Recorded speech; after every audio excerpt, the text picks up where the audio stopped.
오늘 우리에게 주시는 하나님의 말씀은 구약 예레미야서 30장 말씀입니다. 이제 많이 왔습니다. 예레미야 30장 1절부터 11절까지입니다.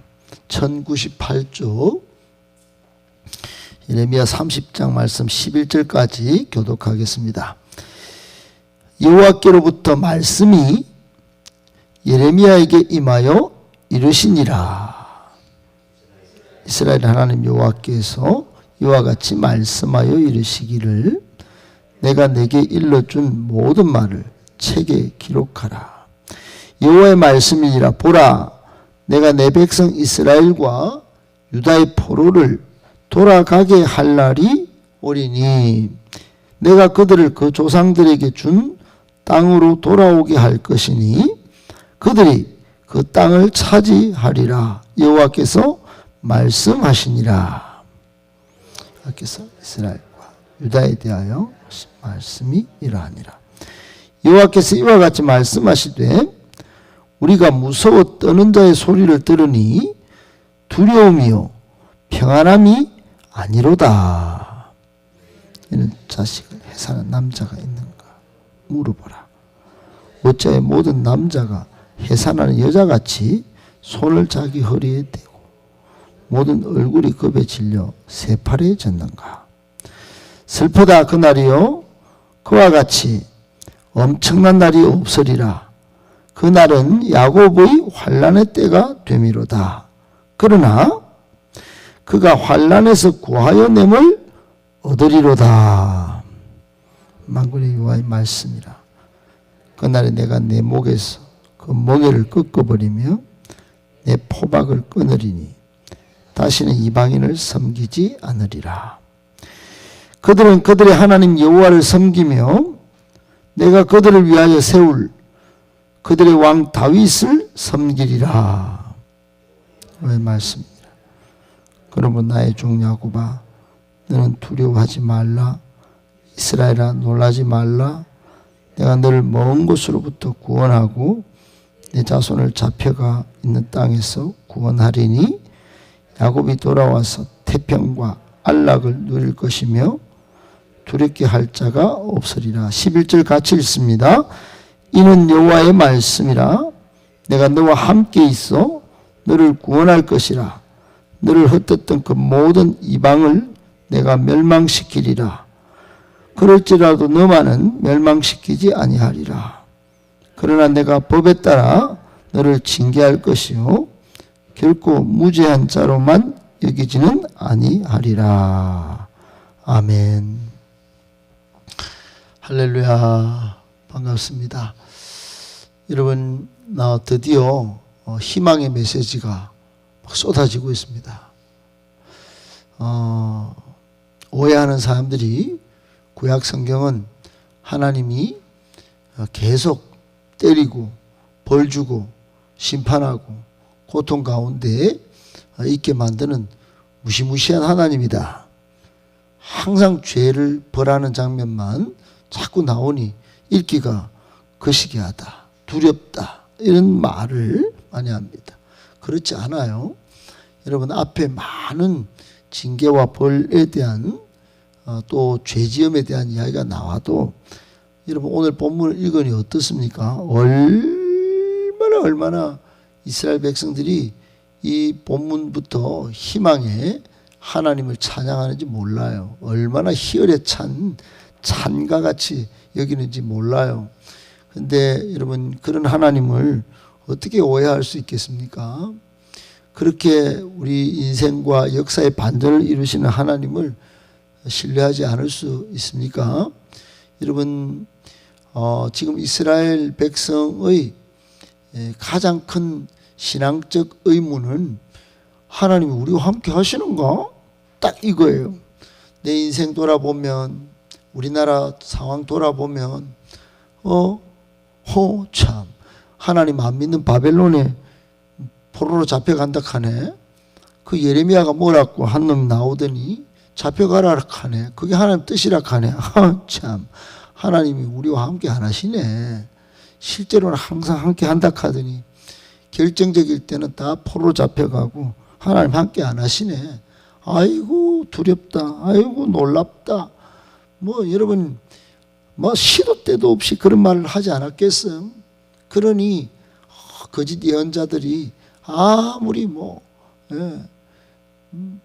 그러니까 뭐 거짓 예언자들이 아닙니다. 2년 만에 돌아옵니다. 하나님은 그런 분이 아니에요. 하나님은 사랑이십니다. 막 이렇게 하니까 막 쏟고 막 쏟는데도 난리가 날 정도로 얼마나 쏟았는지 몰라요. 그러나 여러분 예레미야가 그렇게 징계와 벌과 죄악을 쭉 설명하고 이제 하나님의 본심을 말한 것이 실제가 되는 장면이 이제 오늘 30장부터 펼쳐지는 것입니다. 여러분 마치 철없는 자녀는 부모에게 혼이 날 때 자신의 행동을 자신의 잘못된 그런 행동들을 반성하기보다 정말 부모님이 나를 사랑하시는지 의심을 하죠. 그렇기 때문에 지혜로운 부모는 그 의심하고 징계 때문에 아주 뭐 반항하는 자녀를 불러 앉혀놓고 내가 왜 때리는지 그렇게 설명을 하고 잘못을 깨닫도록 혼내는 이유를 설명할 뿐만 아니라 모든 것이 너한테 관심이 있기 때문에 그리고 내가 사랑이 있기 때문에 이렇게 하는 것을 확인시켜 주겠지요. 하나님이 마찬가지 오늘 본문에 그렇게 하시면서 다시 회복시켜 줄 것을 설명하기 시작하는 것입니다. 오늘 본문의 내용을 통하여 구원과 회복의 하나님을 꼭 만나시고 우리에게 주신 세 가지 교훈을 잘 받으시고 여러분 삶에서 하나님을 순종하는 그런 은혜가 있기를 바랍니다. 첫 번째, 하나님은 그분의 자녀를 기억하시고 회복을 성취하시는 분이십니다. 여러분 제가 요즘 따라 늘 강조하는 게 sonship이죠. sonship. 우리는 하나님의 자녀다. 여러분 영접하는 자 곧 그 이름을 믿는 자들에게는 하나님의 자녀가 되는 권세를 주셨으니 요한복음 1장 12절 말씀. 여러분 우리가 예수 그리스도를 마음의 주인으로 영접할 때 우리는 하나님의 자녀의 권세를 누리는 것입니다. 우리 하나님의 자녀인 것이에요. 그러니까 하나님은 끝까지 우리를 돌보시고 우리를 지켜주시는 것입니다. 여러분 이스라엘 백성은 하나님을 배역한 죄로 심판을 받아 이제 바벨론에 끌려갔습니다.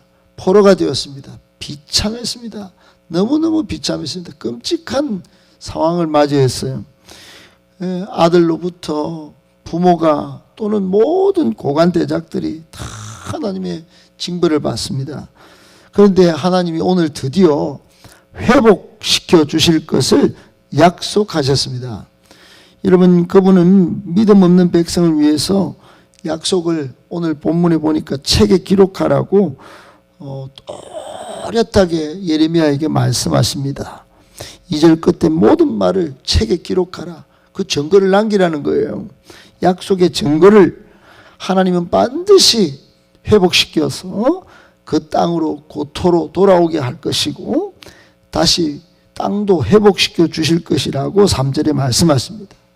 훗날 하나님이 약속하신 회복의 기한을 깨닫고 기도했던 다니엘처럼 다니엘서 9장 2절에 그렇게 말씀합니다. 하나님의 백성은 이 기록된 오늘 예레미야가 남긴 이 확실한 증거 반드시 돌아오게 하겠다는 이 증거를 나중에 읽는 가운데 하나님이 진짜 그 약속을 이루셨네. 그걸 확신하게 되는 것이지요. 여러분 우리도 마찬가지입니다. 하나님의 약속의 말씀을 들어야 합니다. 그리고 그 고난을 이겨낼 수 있어야 됩니다. 지금 너무 상황이 답답하고 인생이 풀리지 않고 늘 안개가 쫙 낀 것 같이 그렇게 흐릿한 인생이라 할지라도 여러분 하나님은 그 자녀를 사랑하시고 또 기억하시고 반드시 회복을 성취하는 분인 줄 믿으셔야 합니다. 그러므로 낙심하지 마십시오. 말씀을 이루는 그 신실한 하나님을 더 바라보십시오. 더 신뢰하십시오. 더 깊이 만나보십시오. 여러분 지금이 하나님을 신뢰할 때입니다. 하나님을 바라보고 독수리 같은 믿음을 회복할 때다. 꼭 믿으시고 그렇게 회복의 날을 꿈꾸는 저와 여러분들 다 되실 수 있기를 예수님의 이름으로 축복합니다. 아멘. 두 번째, 가장 큰 고통은 하나님과의 영적인 단절입니다. 여러분, 하나님과 영적으로 관계가 끊어졌다. 하나님과 소통이 안 된다. 기도가 막히고 하나님께 나아가는 게 일이 안 된다. 여러분, 이게 우리에게 있는 모든 평안이 뺏긴 것입니다. 여러분, 그때 남는 것은 두려움과 절망뿐이에요. 늘 답답하고 늘 두렵습니다. 여러분, 오늘까지 지금 이스라엘 백성들이 그랬을 거예요. 하나님께 징계를 받아서 남아있는 게 매일 의심이고 매일 두려움이고 매일 절망이에요.